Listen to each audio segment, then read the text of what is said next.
नमस्कार, मी प्रियांका पियुष प्रिशा मराठी रेसिपी चॅनलमध्ये तुम्हा सर्वांचे खूप खूप मनापासून स्वागत करते। अगदी ढाबा आणि हॉटेलमध्ये मिळते तसे मटार पनीर कसे बनवायचे ते आज आपण बघणार आहोत।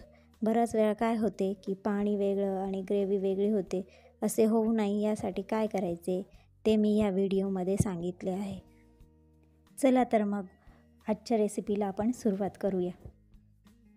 इथे मी कढई तापत ठेवली होती, त्यात एक चमचा तेल घातलं आहे आणि आपण पनीर शॅडो फ्रायच करून घेणार आहोत। आणि जर तुम्हाला वाटलं तर तुम्ही डीप फ्राय पण करू शकता, पण मी शॅडो फ्रायच करून घेणार आहे। हलकंसं सोनेरी रंग येईपर्यंत आपण फ्राय करून घ्यायचं आहे। हे बघा, इथे आपला फ्राय झालं आहे ते पनीर। हलकासा सोनेरी रंग येईपर्यंत परतून घ्यायचा आहे। इथे आपण एका प्लेटमध्ये काढून घेतलं आहे। आता ते पनीर आपलं झालं आहे फ्राय करून। इथे मी एक मध्यम आकाराचा कांदा घेतला आहे, टोमॅटो घेतला आहे आणि फ्रेश मटार घेतला आहे। तुम्ही फ्रोझन मटारही वापरू शकता। आणि आता त्याच कढईमध्ये थोडंसं तेल घालून कांदा आणि टोमॅटो परतून घ्यायचा आहे। साधारणतः 5 ते 6 मिनटं परतून घ्यायचं चांगलं, म्हणजे ग्रेव्हीचे टेक्स्चर खूप चांगलं होतं।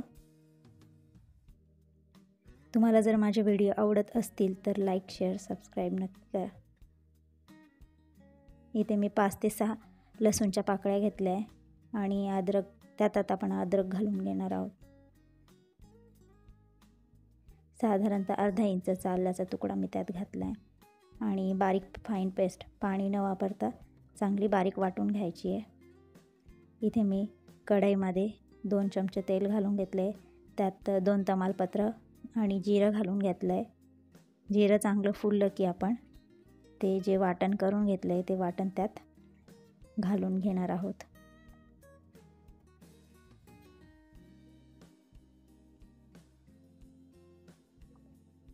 वाटण चांगलं परतू द्यायचं आहे। इथं मी तेल वापरलं आहे, तुम्ही बटरही वापरू शकता।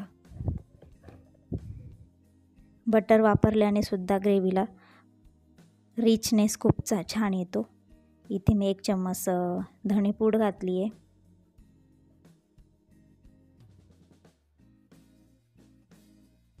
1 चम्मच लाल मिरची पावडर घातली आहे,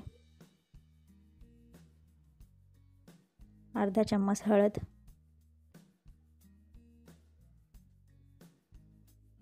आणि गरम मसालाही घालून घ्यायचा आहे।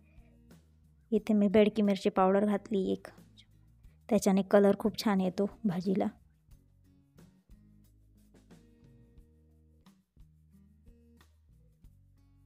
आणि चांगली तेल सुटेपर्यंत परतून घ्यायचं आहे। तुम्ही बघू शकता कसं ग्रेव्हीला तेल सुटलं आहे। आणि आपण आता त्यात मटार घालून घ्यायचं आहे। आधी मटार घालायचं आहे म्हणजे ग्रेव्हीचा रिचनेस त्याच्यात उतरतो।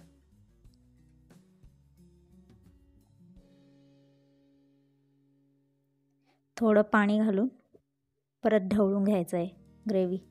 आणि आता आपण जे पनीर शॅडो फ्राय करून घेतले आहे ते ग्रेव्हीमध्ये टाकायचे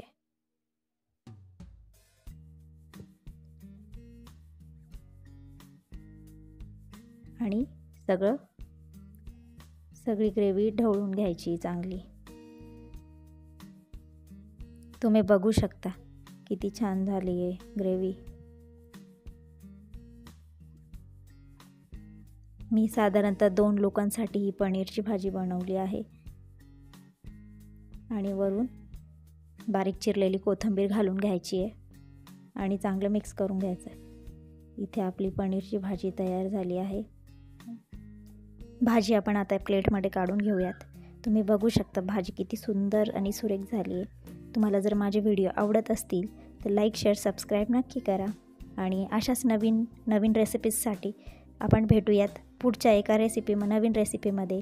तोपर्यंत बाय बाय।